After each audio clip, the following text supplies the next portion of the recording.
किस बुनियाद पर हमारी डेमोक्रेसी काम करेगी? क्या इसीलिए हमारे बुजुर्गों ने हर खबर पर होगी आपकी नजर। सब्सक्राइब कीजिए हमारा चैनल और बेल आइकन बटन प्रेस कर ताकि हम जो भी वीडियो डालें आपको नोटिफिकेशन मिल जाए। तो ये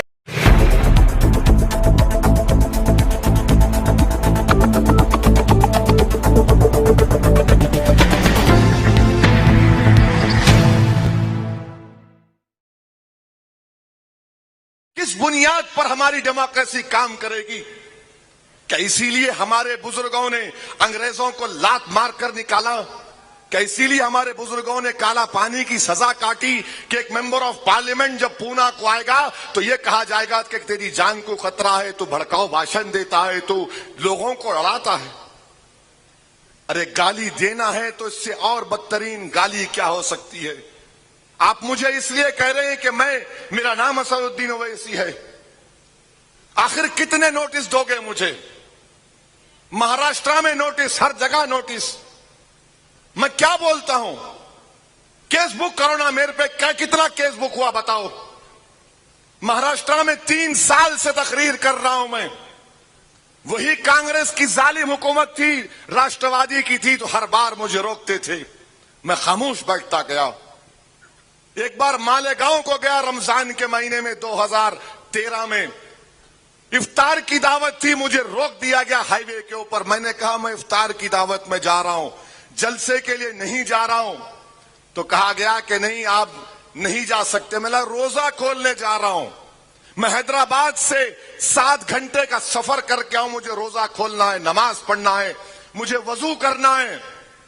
नहीं जाने दिए मुझे। मैं खामोश हो गया। कहां कहां मुझे नोटिस नहीं दिया, खामोश हो गया। याद रखो, मेरे सबर का इम्तिहान मत लो। तुम लोगों को वास्ता पड़ा होगा दीवानों से, मगर मैं इन दीवानों का बाप हूं, याद रखो। अगर मैं रोड पे निकल जाऊंगा, मैं अपनी बात को मनवा कर रहूंगा। मैं बार बार कह रहा हूं कि जेल मेरी आवाज को नहीं दबा सकती। सिर्फ मेरी आवाज को कोई चीज दबा सकती है तो मेरी मौत। तो मारने वाले मार मुझे, मैं खड़ा हूं तेरे सामने।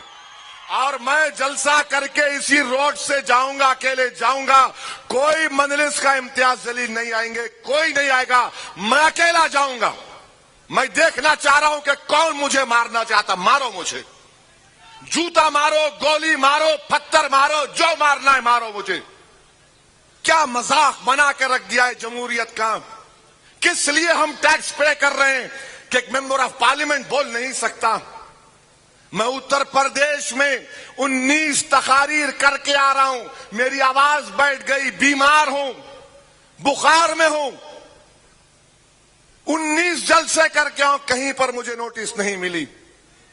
मगर यहां आता हूं तो नोटिस देते और 2 दिन पहले जलील करते मुझे, ये कहकर के ये हिंदू मुसलमान में भड़काऊ भाषण। नहीं, मैं किसी हिंदू का खिलाफ था, ना कभी रहूंगा, खुदा ना खास्ता।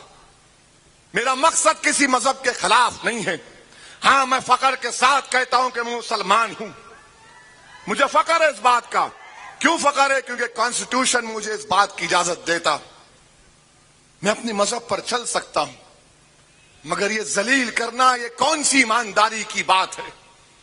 क्या कर रहा है महाराष्ट्र का स्टेट इलेक्शन कमीशन? अगर इलेक्शन ऐसा होगा तो फ्री एंड फेयर नहीं होगा इलेक्शन। किसी और पॉलिटिकल लीडर को नोटिस नहीं देंगे, सिर्फ असदुद्दीन ओवैसी को देंगे।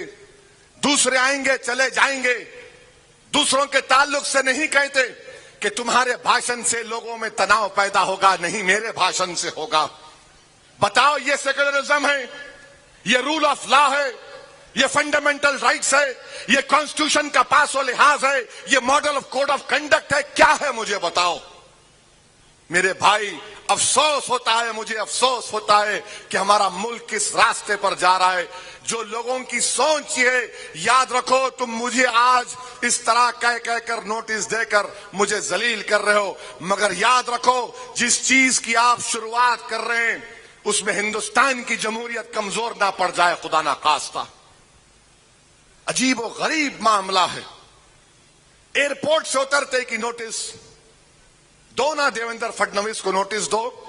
मॉडल कोड ऑफ कंडक्ट है, सब बराबर है, कोई बड़ा नहीं, कोई छोटा नहीं।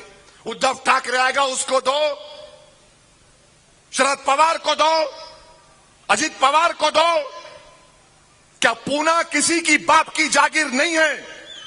पूना सब हिंदुस्तानियों का है, हर मजहब के मानने वालों का है। मैं किसी के लड़ाने नहीं आया हूं। मेरी बात अगर किसी को पसंद नहीं आती तो मुझे माफ करो, मगर मैं अपनी बात को रखूंगा। ये हिंदुस्तान का कॉन्स्टिट्यूशन मुझसे कहता है, अगर मैं गलत बोलता हूं तो केस अभी बुक करो, ले जाकर मुझे जेल में डाल दो, मैं तैयार हूं। अगर तुम ले जाकर ख्वाजा यूनिस की तरह मुझे एनकाउंटर करना चाह रहे, कर दो। मैं मौत से नहीं डरने वाला। एक नहीं 25 गोलियां मारो और मेरी लाश को छोड़ दो किसी चौराहे पर। क्या तमाशा बना के रखा है यहां का?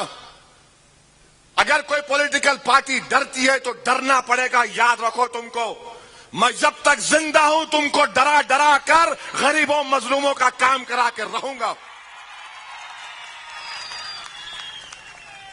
कौन जवाब देगा इसका? किसके सामने जाकर मैं फरियाद करूंगा? बताओ आप। किसके सामने जाकर मैं लोगों में इत्मीनान दिलाऊंगा? अरे मेरा यहां पर आना, तकरीर करना और डालना नहीं डालना अलग बात है, मगर मेरा यहां पर आना, अवाम से मुखातिब करना, क्या मैं हिंदुस्तान की जमहूरियत को मजबूत नहीं कर रहा हूं? जो लोग इस तरह की सोच रखते हैं, मैं उनसे रिक्वेस्ट कर रहा हूं, बदलो अपनी सोच को, बदलो अपनी सोच को। मुझे इंसान समझो, मुझे पैट्रोनाइज मत करो, मुझसे नफरत मत करो। मैं इज्जत चाहता हूं, अगर तुम नहीं दोगे तो अल्लाह भी देगा, कॉन्स्टिट्यूशन भी देगा मुझे। एक तमाशा बना के रख दिए, परमिशन यहां नहीं देंगे, वहां देंगे।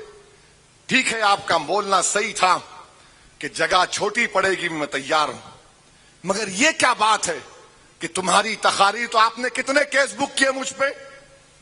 अगर मैं आपकी नजर में चोर हूं तो आप कितना केस बुक किए मुझ पे? बताओ।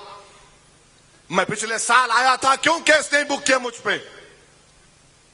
अरेस्ट करना था मुझे, लगाना था 153A, 295 लगाना था, मखोका लगाना था, कुछ भी लगा देना था, मगर आप केस नहीं बुक करते मुझ पर। अमन रहता है और आज आप मुझे ये कहते हैं। मेरे भाई, यही तो मेरी लड़ाई है। मेरी लड़ाई क्या है कि आपकी आवाज को सुना जाए। मेरी लड़ाई यह है कि मेरी मर्जी के मुताबिक मैं सोचूंगा। कोई मुझे कहेगा कि नहीं ऐसा मत सोचो, इस तरह सोचो, मैं तैयार नहीं हूं। मैं मर जाऊंगा मगर किसी और की सोच को अपने दिमाग में नहीं डालूंगा। मैं जो सोचूंगा वो सही है या गलत है, वो अवाम फैसला करेगी। ये जमहूरियत की खूबसूरती है, ये डेमोक्रेसी का राइट है, ये डेमोक्रेसी का स्ट्रेंथ है कि what I believe is my right, I am not imposing on you. मैं जो सोचता हूं, मैं जो थिंक करता हूं, उससे आप